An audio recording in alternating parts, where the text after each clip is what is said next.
como que a alimentação ela pode ajudar na gestão ali dos sintomas. A gente falou do enjoo, né? Algumas dicas aí pro enjoo. Mas, por exemplo, azia. Azia.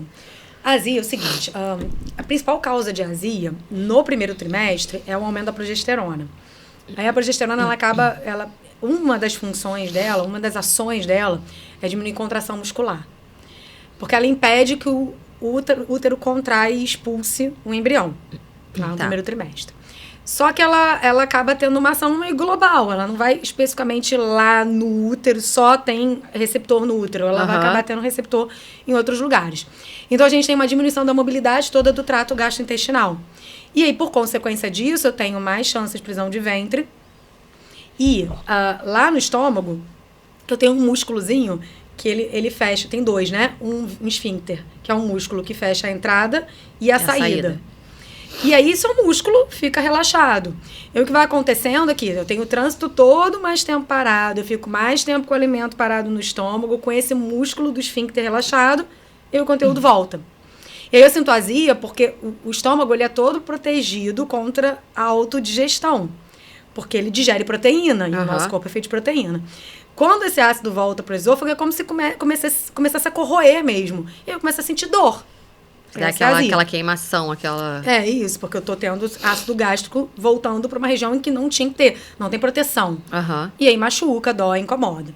Essa é a azia do primeiro trimestre. E no último trimestre, no terceiro, eu tenho somado a progesterona, eu ainda tenho diminuição do espaço, né? Então o bebê começa a pressionar o estômago, eu tenho um espaço menor, eu tenho fome, eu como. E você aí come um negocinho assim, parece ser do rodízio. É isso, pressiona esse esfíncter e a comida...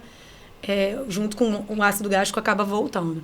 Então, a maior parte das sugestões, de recomendações, manobras para azia são posturais.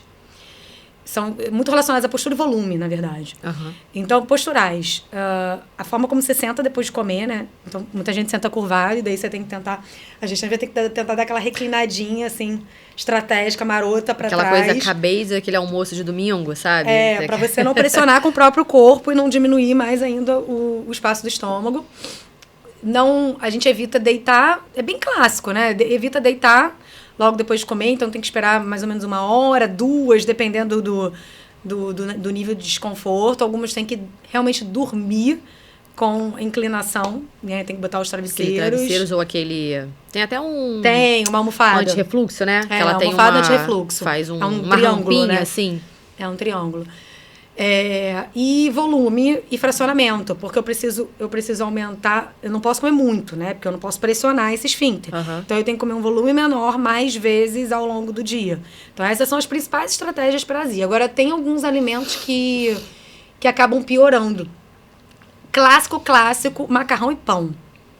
É muito difícil uma gestante que está lá no auge da azia que não vai ter sintoma comendo macarrão e pão. Que eles pioram, então. Eles pioram. Sim, é bem comum.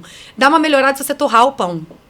Mas pão e pão branco e macarrão frequentemente pioram a azia. E aí tem outras coisas que vão variar muito de mulher para mulher, inclusive pão e macarrão também varia, mas quando tá já ferido e você consome uma coisa ácida, você acaba tendo um desconforto, então é bom evitar alimentos mais ácidos, mas isso é meio individual, tem mulher que vai comer e não vai sentir nada. E tem alguns temperos fortes, né, de pimenta, que são mais irritantes de mucosa. O chocolate é irritante de mucosa, o café é irritante de mucosa. O leite ele altera o pH, ele não é diretamente irritante de mucosa, mas ele faz uma... É o contrário, né? Ele sobe muito o pH, e aí para ajustar o pH do estômago, você tem mais produção de ácido clorídrico, então ele tem um efeito rebote, e aí ele pode piorar depois. Especialmente se ele é consumido puro, tá? Se for no meio de uma refeição, isso não acontece. Mas um copo de leite puro, no momento que você tá com azia, faz um efeito rebote. Tá. Aquelas náuseas matinais, que algumas mulheres sentem que acordam extremamente enjoadas. Tem alguma coisa de alimentação que pode ser feita para melhorar isso? No geral, é mais bem tolerado alimento seco e crocante. E creme cracker é muito amigo do primeiro trimestre. Assim, não é um alimento excelente, mas é redução de danos, né? Sim. É isso ou não comer. Sim. Se ela comer um creme cracker e junto com o creme cracker ela conseguir comer um cottage, tá valendo, tá botando mais proteína, tá botando o cálcio, né? Então, a gente vai fazendo redução de danos. Mas creme cracker costuma ir muito bem. Ou torradinha, né? Desde que não seja açúcar, tá valendo. Açúcar a gente tenta evitar mesmo. E aí, para esse enjoo matinal, eu uso algumas manobras. A Testal, que funciona melhor de mulher para mulher. Eu gosto muito. A que eu mais gosto, quando é bem tolerado, eu uso muito, é fazer um smoothie matinal. Porque o gelado normalmente dá uma melhorada. Apesar dos alimentos líquidos não serem tão bem tolerados, quando é uma fruta, muita mulher refere melhora do enjoo com algumas frutas. Fruta é muito bem tolerado nessa fase de enjoo. E, pô, tô botando fruta, né? Sim. Então, tá ótimo. Então, eu peço para congelar porções de frutas variadas e fazer combinações. Batendo a fruta congelada num liquidificador potente ou num processador de alimentos, tipo um sorvete. Tá. De preferência cítrico, porque o cítrico diminui o enjoo também, o ácido, né?